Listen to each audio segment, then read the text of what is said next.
Police time सतत आपल्या सेवेत 24 तास।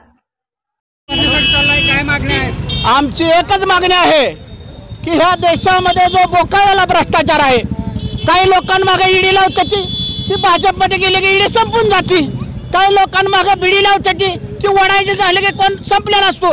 आज शरद पवारचा पुतण्या अजित पवार फुटला चोरी घुसला पावण्यासाठी, इकडं धैर्यशील मोहिते पाटील गेल्या वेळेला इकडं आणि आज तिकडं। आमचं एकच म्हणणं आहे, ह्या देशात राजकारण स्वार्थ म्हणजे स्वतःच्या स्वार्थासाठी राजकारण करायला लागलेले आहेत।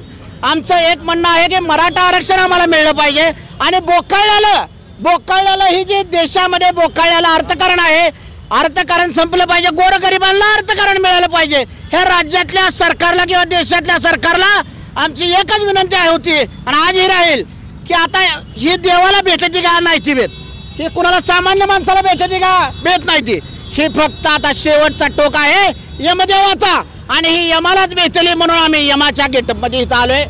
नेमकं आपल्या विरोधात कोण असणार आहे? निंबाळकर आहेत, धैर्यशील मोहिते पाटील आहेत, कशा पद्धतीने त्यांना ह्या बाबतीत उत्तर देतात? मोहिते पाटला तर आम्हाला काय देणं घेणार, निंबाळकर तर काय देणं घेणार, आम्हाला आरक्षण दिलं पाहिजे, ओबीसीतनं दिलं पाहिजे। आरक्षण देणारे लोक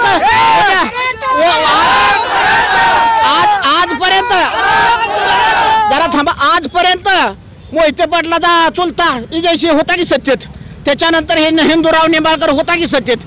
मग समाजात काम करणारी पोरं हायती का नाही, काय हायती का नाही? मग समाजात काम करणाऱ्या पोराला कुठंतरी उभा राहिलं पाहिजे। पण आमचं म्हणणं काय, समाजात बी राहू द्या, देशात जर कुणाला भेज असेल हे तर यमाला भेटली म्हणून आम्ही इथं आलोय। आमचं मराठा आरक्षण आणि बोकाळल्याला भ्रष्टाचार या दोनच विषयावर आम्ही लोकसभेत जाणार आहे, आम्हाला बाकीचं काहीच माहित नाही। पुढचे काय मुद्दे असणार आहेत लोकसभेचे तुमच्या?